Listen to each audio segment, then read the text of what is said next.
Este é um dos blocos mais esperados do site SRZD. Francisco Dornelles é o nosso entrevistado, deputado federal, candidato ao Senado. Quando a gente pergunta aqui algumas pessoas da vida brasileira e o que a personalidade, o nosso entrevistado, tem a dizer sobre elas.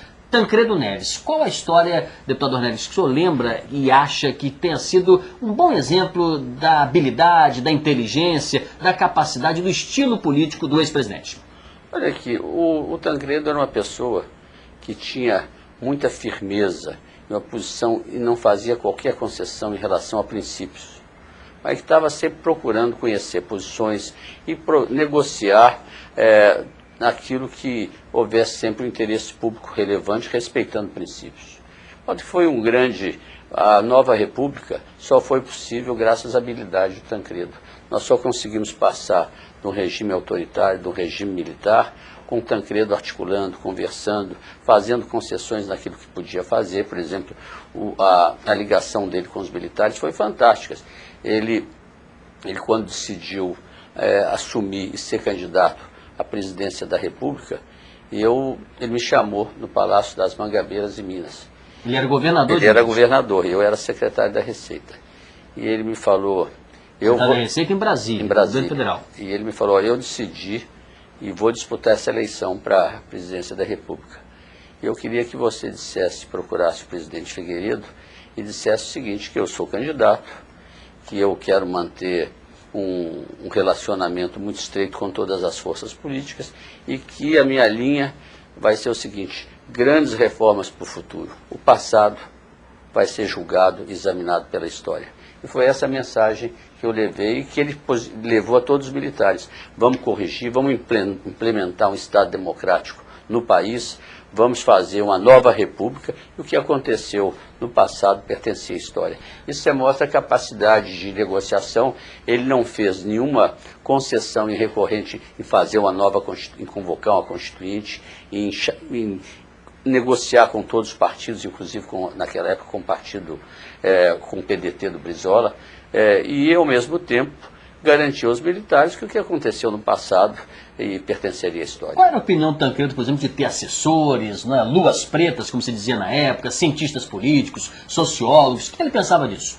Olha aqui, ele uma vez teve um encontro com os cientistas políticos aqui na Fundação Getúlio Vargas durante 2 horas. E na saída eu perguntei a ele, o senhor gostou do encontro? Ele falou, gostei muito. Esses cientistas políticos sabem muito. O que eu não compreendo é o seguinte, por que nenhum deles disputa a eleição? E os poucos que disputam perdem sempre.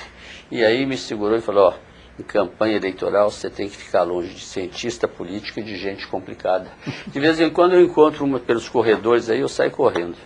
Porque cientista político e gente complicada realmente traz um estrago medonho em campanha eleitoral. Campanha eleitoral você tem que estar pronto, perto da militância, do prefeito, do vereador, do deputado. Na realidade, esses é que conhecem como ganhar uma eleição. Como é que o presidente Tancredo convivia com o inimigo ou adversário político dele e que ele tinha que ali conversar, dialogar, até fazer uma costura? Como é que ele solucionava isso? Olha aqui, tem frase dele que o adversário de ontem pode ser o aliado de amanhã. Você verificar, ele nunca teve uma pessoa que tinha uma grandeza muito grande.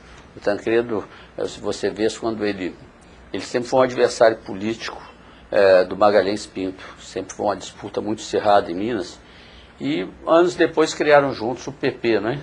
O Partido Popular, e o Magalhães era o presidente de honra, ele ficou como presidente, e dentro dessa linha, até que norteou ele na Nova República, ele foi ao Magalhães, e o Magalhães falou com ele, Tancredo, nós vamos discutir sobre alguns assuntos pendentes. Ele falou, nós não temos nenhum assunto pendente, nós nos conhecemos hoje e vamos tocar para frente e criar um grande partido. Vamos fazer agora um ping-pong, então vou citar alguns nomes aqui, vou pedir a sua opinião. Qual foi o maior orador que o senhor conheceu da história? Foi Carlos Lacerda? Olha, aqui eu sempre me impressionei muito com os discursos do Gustavo Capanema. Eu acho que o Capanema foi o grande orador que eu conheci. José Dirceu, qual a impressão que o senhor teve de um político que chega ao máximo que se pode chegar, próximo a um presidente, como chefe do gabinete civil, e depois é cassado? Qual a impressão que o senhor tem dele? Olha, que eu fui 3 anos presidente da Comissão de Finanças, e o José Dirceu foi membro da Comissão de Finanças. E durante o período que ele lá esteve, ele sempre foi um deputado aplicado, trabalhou muito, sempre tinha um grande espírito público. Eu não acompanhei o trabalho do Zé Dirceu no Palácio do Planalto, mesmo porque eu não tinha ligações estreitas durante esse período.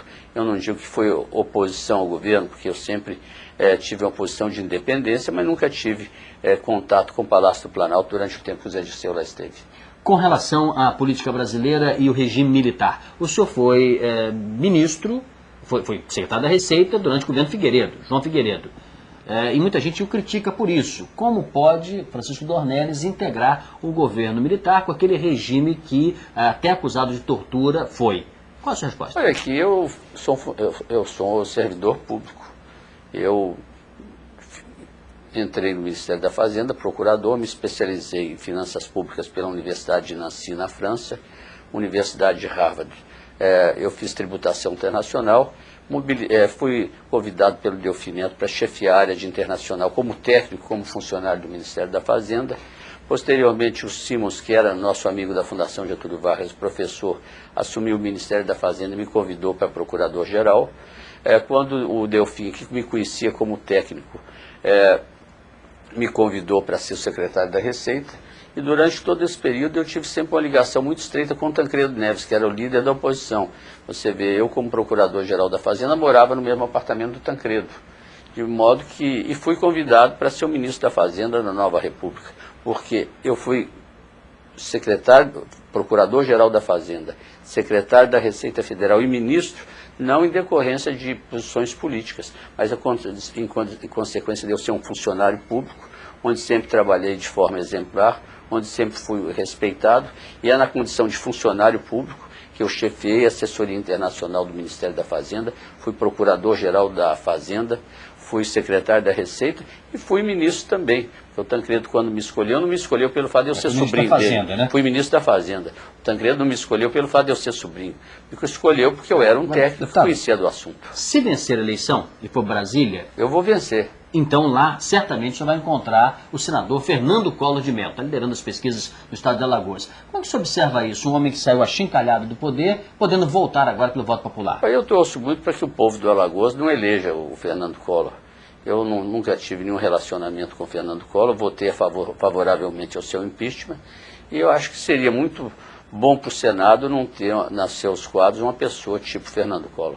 Se há uma veemência na sua afirmação, não deveria ser a mesma veemência também com relação ao Paulo Maluf? O que você acha que tem de Paulo Maluf que encanta tanto parte do povo de São Paulo? Olha aqui, ninguém derrotou tanto Paulo Maluf na vida política dele quanto eu. Em primeiro lugar, quando ele disputou com o Tancredo. No Colégio Eleitoral. No Colégio Eleitoral. Eu era secretário da Receita e, autorizado pelo Figueiredo, fiz um trabalho intenso e derrotamos o Maluf no Colégio Eleitoral. O Tancredo foi eleito. Em segundo lugar, como ministro Fernando Henrique, o Maluf era contra a reeleição. Eu mobilizei o partido, praticamente anulei a ascendência do Paulo Maluf e votamos com o Fernando Henrique. E terceira vez, quando ele disputou a prefeitura de São Paulo contra o Alckmin, eu me pronunciei publicamente a favor da candidatura do Alckmin para prefeito de São Paulo. De modo que o Maluf é do mesmo partido que eu, mas sempre tivemos em lados opostos, e eu sempre, nesses casos, derrotei o Maluf 3 vezes em 3 situações diferentes. Para fechar, o ex-presidente Fernando Henrique Cardoso, que não está jogando aí na política, né, com as suas opiniões, posições e as suas articulações, qual, na sua opinião, a maior qualidade do ex-presidente e qual seria, se é que o senhor quer fazê-la, a maior crítica? Olha, é uma das figuras mais competentes da história do Brasil. Foi o presidente que fez as reformas da maior profundidade. É uma pessoa de grande visão, de grande dignidade, de caráter. O Brasil deve se orgulhar de ter tido um presidente do calibre e da dimensão do Fernando Henrique Cardoso. Então, o senhor acha que, nesse sentido, críticas que ele recebe, por exemplo, ser muito vaidoso, ou de ter se aliado ao capital internacional, estrangeiro, ou ter desnacionalizado empresas que não deveriam ser desnacionalizadas, são críticas que o senhor passaria ao largo? Existe na história do Brasil algum político que não foi severamente criticado? Olha o Rui Barbosa, que foi considerado a grande figura do século. Ninguém foi tão criticado quanto ele, quando ele assumiu o Ministério da Fazenda, já no início da República. Fez o encilhamento, foi responsável por todas as distorções e foi considerado há pouco a grande figura da República. Não existe político que não receba crítica. Isso é natural da vida pública de cada um. Eu agradeço ao deputado Francisco Dornelles pela entrevista. Você do site SRZD pode conhecer um pouco mais do pensamento do deputado, nosso convidado, candidato ao Senado. Até a próxima entrevista.